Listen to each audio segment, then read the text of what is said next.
what's up, my chatterboxes? This is my review for Love at the Lockup, Season 2, Episode 46, Con-fessions. So I want to start off with Brittany and Marcelino. So they're at the house discussing her plans to try to get the children.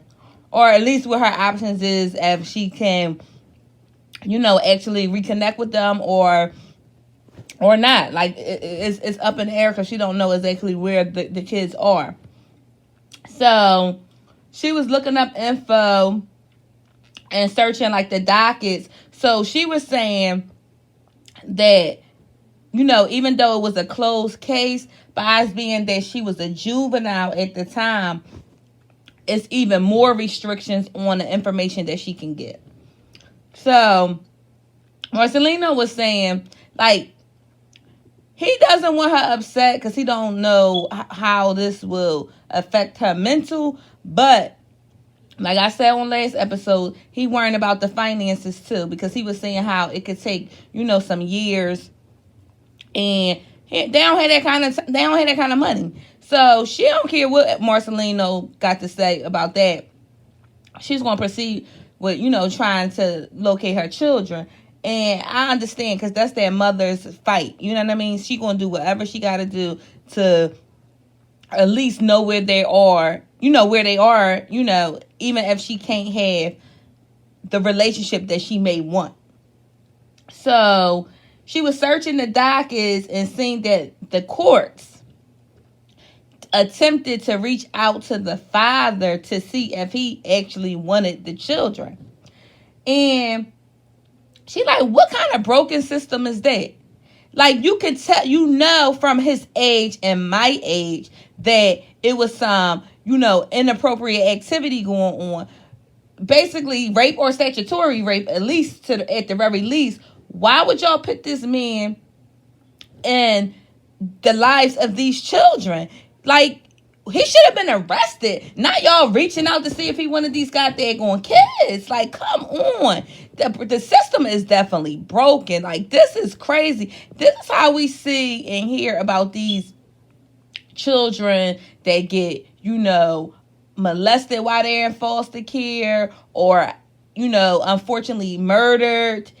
You know what I mean? Because they'll put these kids in these situations. It's tons and tons of red flags. They don't follow up on certain situations. And now the kids are the victims of, predators. And the system could have been intervened and did not do anything. So this is a sad situation. I think they may even if they don't give Brittany and Marcelino a spinoff, I would be here for a special because Brittany has so much to say. Her life is, a lot of people can learn from her life. I think they should highlight her a little bit and maybe give her like a 2-hour, a 2-hour show or, special. That's what they call them. Maybe they should give her that and highlight a lot of the things that she went through and, maybe bring on like counselors and different things like that. I think a lot of kids and adults that actually been through that shit been through that stuff can actually benefit from that. But, I don't know what WeTV is going to do with, her story, but it's definitely something there with her. So anyway, she goes on to say how everybody say that she was a child. She shouldn't be taking on so much accountability for the things that happened. She had no control over it. Adults, failed her. She said, but why is she the one who has to constantly pay for her mistakes? Like, she had a hard life, constantly being incarcerated, on the streets as a young kid, don't have her children. Like, come on, can she catch a goddamn break? So she goes to search for the kid's father. I guess after seeing that they attempted to reach out to him. So she goes online to search, for him. So she types in the Nevada registry, like for offenders, like incarcerated people. So she got a hit. He's currently incarcerated, and I think he's due to be paroled next month. So she said everybody goes to the same place. They there at the same time. So she knows exactly where he's going to be, the day he's going to be there, and the time. So she's going to go there, I guess, to confront him or whatever. And because she said Marcelino's not going to like this. But I don't understand how she thinks she's going to be able to.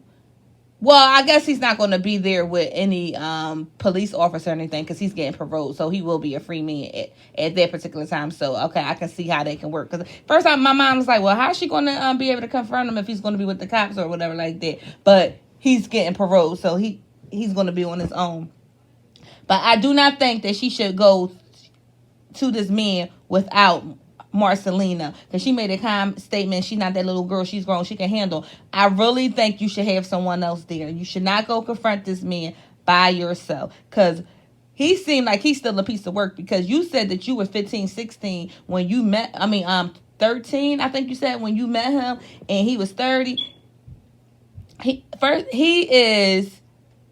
It's 30, you 30 something now, so he every bit of late 50s or, in his 50s, and he's still cutting up, still in jail, still doing, fucked up shit. So he ain't learned. He's still an old pimp that he was. He ain't learned. So I don't want you going there and, getting your feelings hurt, or him actually doing something, to harm you. I just don't want to see that. You know what I mean? So anyway, moving on, we have 12 Head and Sarah. So it's a continuation of last week when they got to arguing, when she found out that he was there with another woman. Because don't get me wrong, I do think a lot of Sarah's frustration is she want Michael to be a father to those children. But I think the bigger picture of this is she can't get over the fact that they're not together, and she can't get over how he hurt her. But what she don't understand, she got to take some accountability for that shit too, because you kind of seen early on that he wasn't shit, and you chose to have not one baby by him, but you had a second kid by him. And my thing is, once he showed his true color, and I know it's easier said than done, but you kind of should have slowed up a little bit with him. You know what I mean? Because he already showed you who he was. So anyway, they still arguing, and I got pissed off at Michael because he was talking to the producers or something like that. He gonna say, I'm here trying to talk about my children, and she keep worrying about bitches. That's how you talk about females? I know you don't care about them, but dang, you on here talking about you got this new girl, and you in love with this new girl, but you still calling females these bitches and stuff like that. Wow, Maria, you really got to catch. You really got to catch there. Okay. So you okay with your man being on here saying what he's saying, but look what he's doing to his children. So if you okay for him not being a good dad, then I know you don't care about him calling you women bitches. Okay. So anyway, they're going on or whatever. He said the real issue is Sarah is mad that he don't want her, that she's with other chicks. So she like, I don't want you. Why would I want you? And she all doing all this with her hand motion and dropping low. Look at you. Sarah, look at you, because you look like a real goddamn fool, okay? You talking about look at him. You the one on here. He already a walking fool. But you making yourself a goddamn fool. Come on, make it make sense. Oh my goodness. As a single mom, and I could have related to her, but she is doing shit.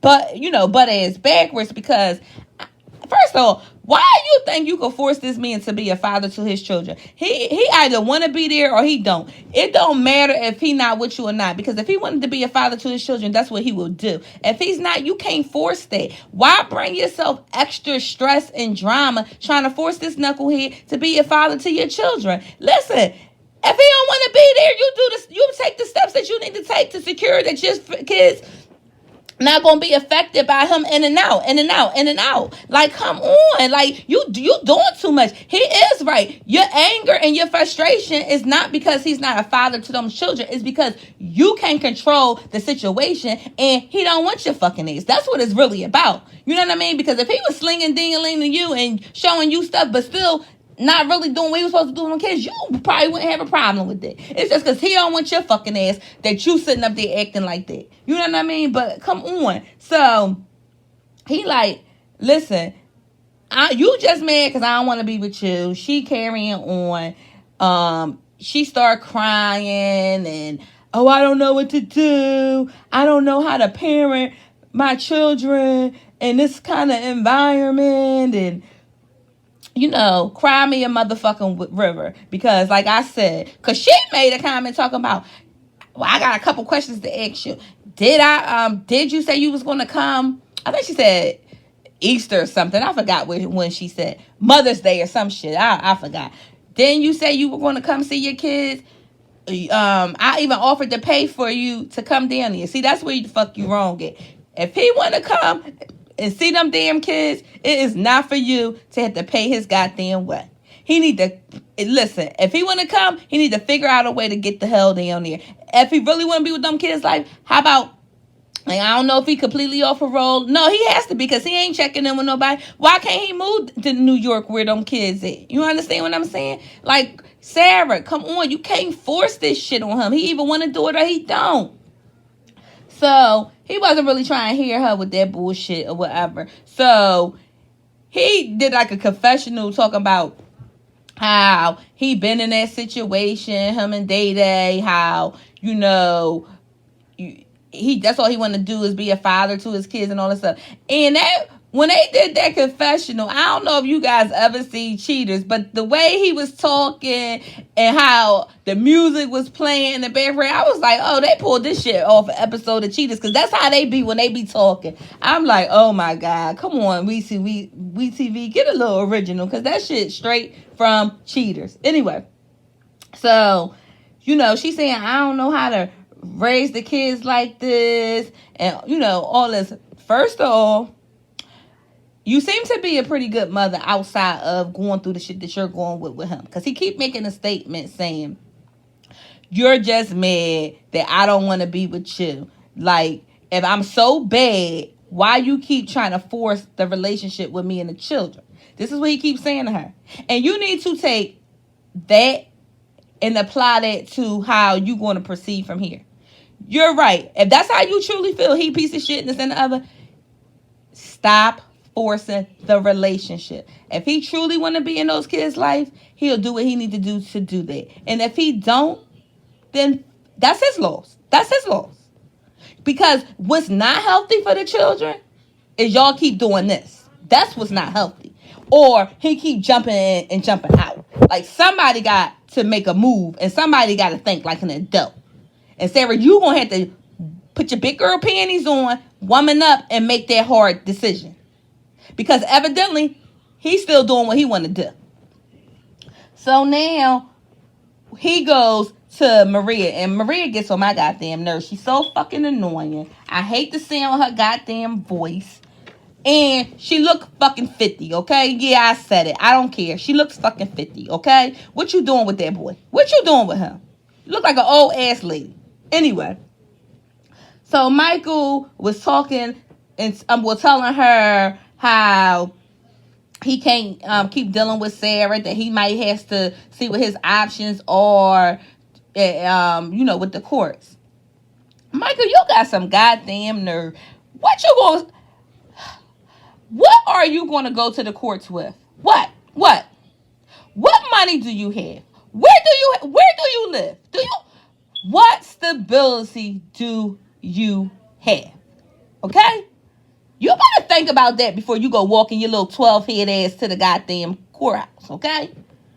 So, he was telling her how when he first walked up, Aviana started, crying and, saying how she didn't want him to take her. So, Maria was like, that's because Sarah is, over there talking in front of her, well, I said that too.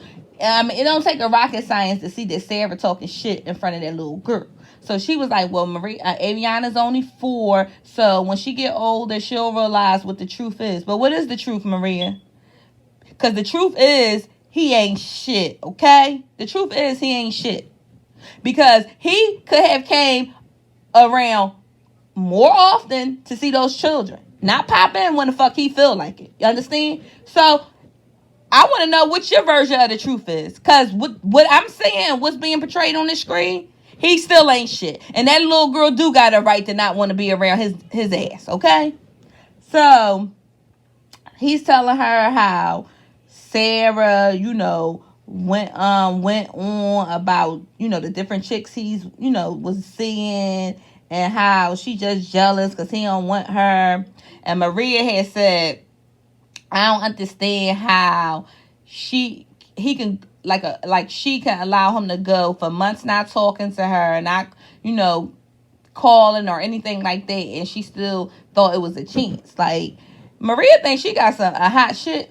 She thinks she won a prize. She thinks she is his only, when we just seen an episode or 2 ago that he was on the phone with some chick from Miami. So Maria, okay, yeah, he might be showing you attention now, but trust and believe, he's still doing him, okay? So that's going to be interesting to see how that works out when you find out that he played your old ass, okay? So she's telling him that, well, basically reach out again and see how that is, and that, it doesn't work out this time, then we'll go to plan B. So they must have already discussed, them going to court, but y'all not married. Maria, he's still married to Sarah.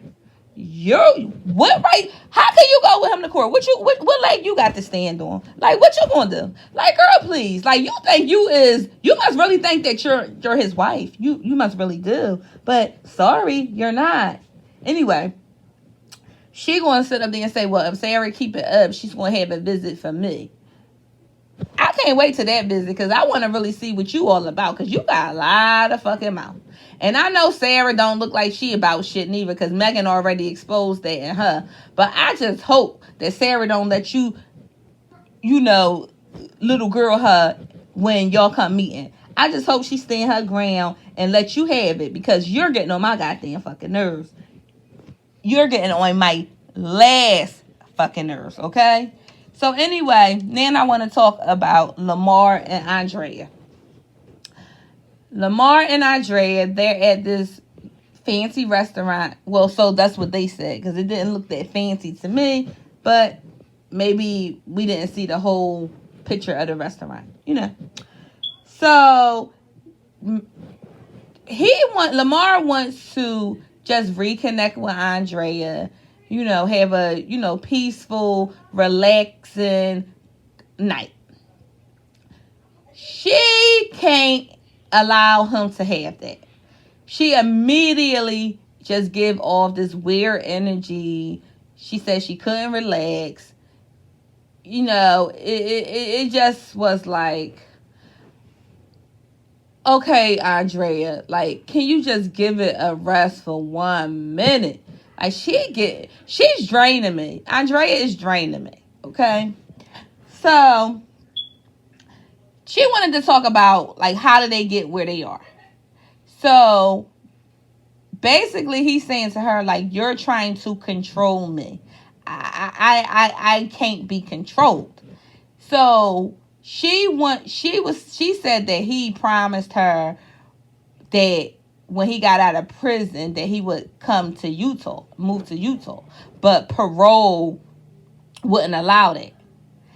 Andrea, he was in prison. Everything a nigga in prison say ain't gonna be the truth. He don't want to come to Utah, okay? He don't want to.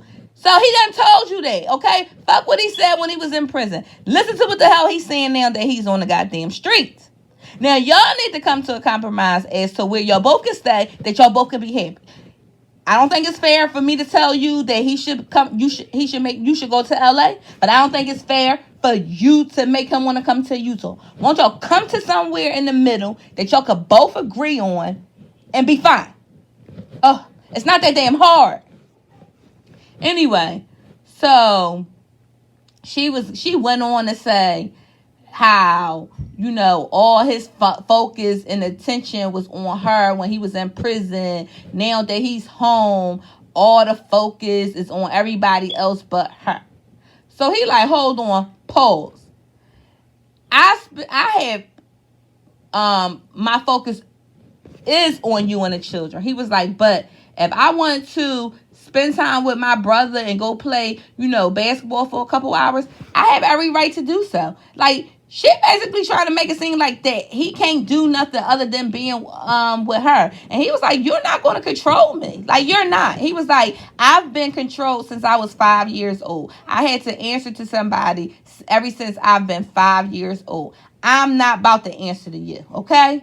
This is the first time that I'm free, that I don't have to answer to nobody, and we ain't about to do this right now. He said, now, I do give you a little bit of, leeway, but I'm not about to do this. I like how Lamar be getting Andre together, because she is a piece of fucking work. Like, I'm starting not to like her. You know what I mean? So he was basically, because she goes on to say that she wants a divorce. Like, it would be good for them to just file for divorce, so he like, what, a divorce?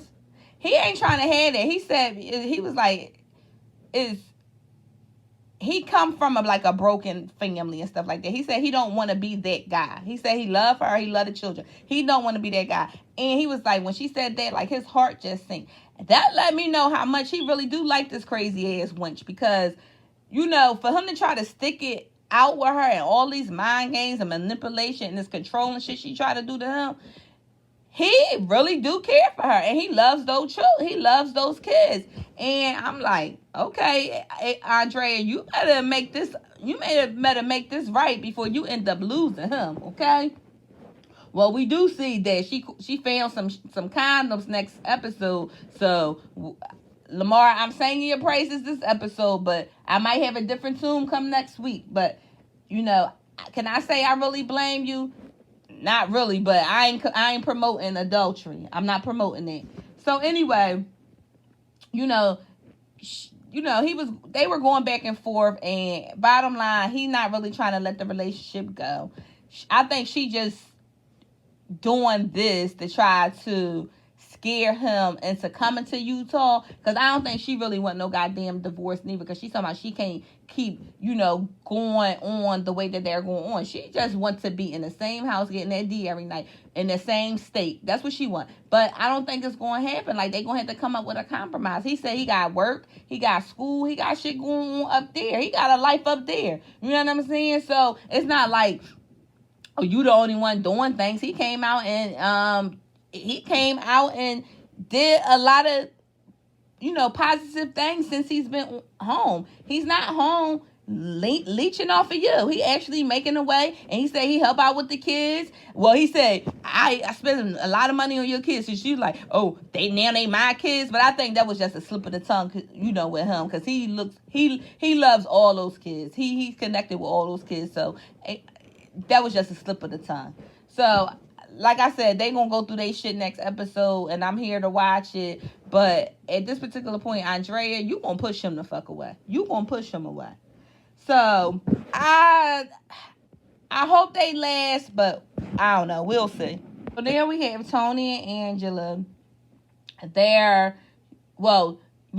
Angela, she snuck into the house from last episode, because you remember when she was lying, saying she was at Donna Faye house, but she was actually staking out the house to see if Tony was going to do, his normal routine. But he didn't. He was there all night. So she ended up slipping into the bed with him, and now it's the morning. So she's getting up, getting ready for work. And Tony asked her, well, I thought you were staying at Donna Faye's house. She was like, well, I was, but then I decided to come here to see if you were doing what you were supposed to do. She was like, I was outside watching the house. So he basically like, what? Like, he kind of flipped it on her, like, why would you have to do that? She was like, well, I need to keep my eyes on you, this and that. But first of all, Angela, where you're wrong at, you exposing your hand. So if you want to catch this nigga doing something, you should give him the freedom to do it. You should not have told him that you were out there spying on him. Now he knows that that's the type of shit that you get into. So he's going to move smarter next time if he decides to do it. But again, you should not have to keep an eye on your man like that. Something is wrong and you shouldn't be with him if you got to do it. And he went on to say that most of his relationships ended in infidelity. That's why the woman got rid of his ass, because he was a cheater. He was like, but Angela's putting too much restrictions on him. She was like, well, you got more goddamn freedom than you did in jail. She was like, so you need to just deal with it. And I'm going to work. Okay, Angela, come on. Like, really? Because she's talking about, I'm not going to be with your ass if you go back to jail. Yes, you will. Yes, you will. You keep making these empty threats. You have not acted on the threats. So why should he believe you? Why should he believe you? He know you a joke. He know.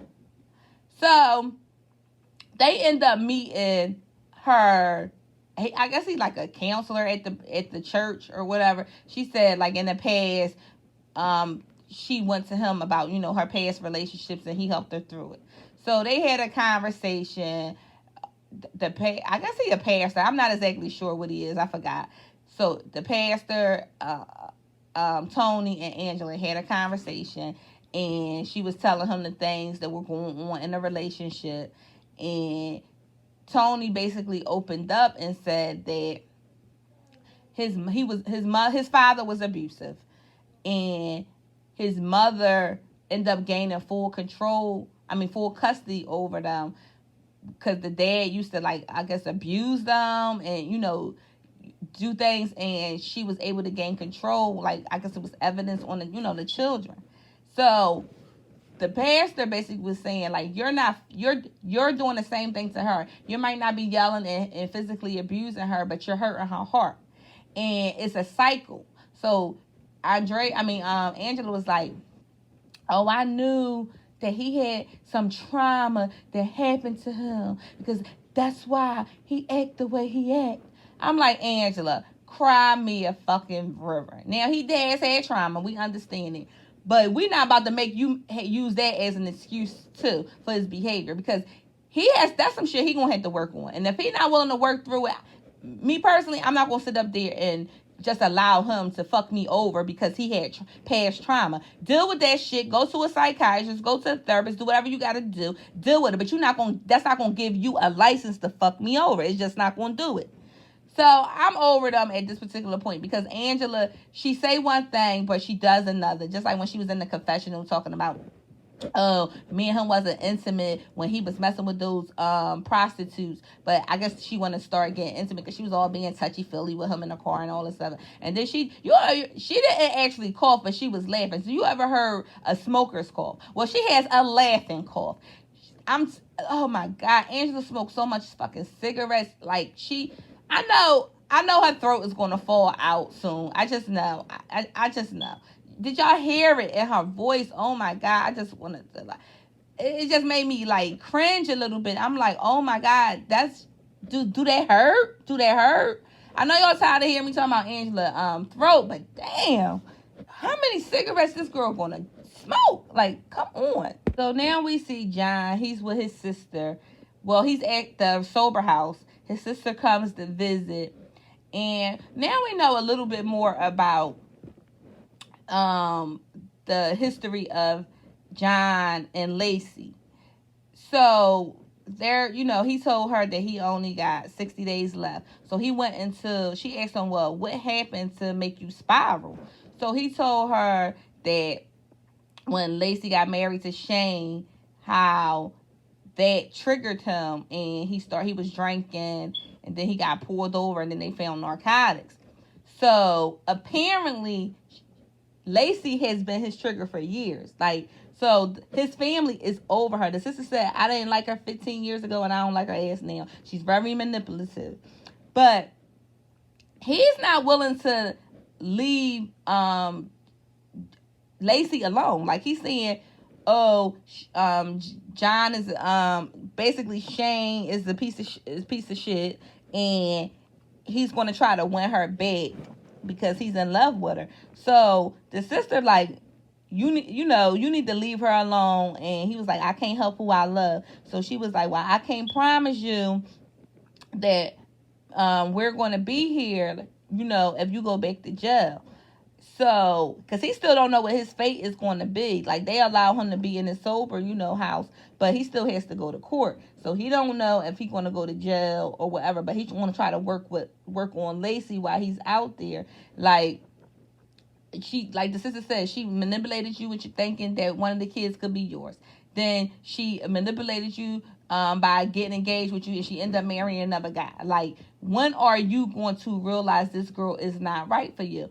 And he's like, he can't help who he loves. I'm like, damn, what the hell Lacey got? She must got that snapper or something, because she got these guys going crazy. Like, you really still in love with her after all this shit that she have done to you? And you willing to mess up a relationship with your sister and your parents? Because she said to him, well, what you gonna do once our mom and dad find out? Well, he was like, they just gonna have to deal with it too. Like, you willing to put her up against all your family and just you and her after her track record?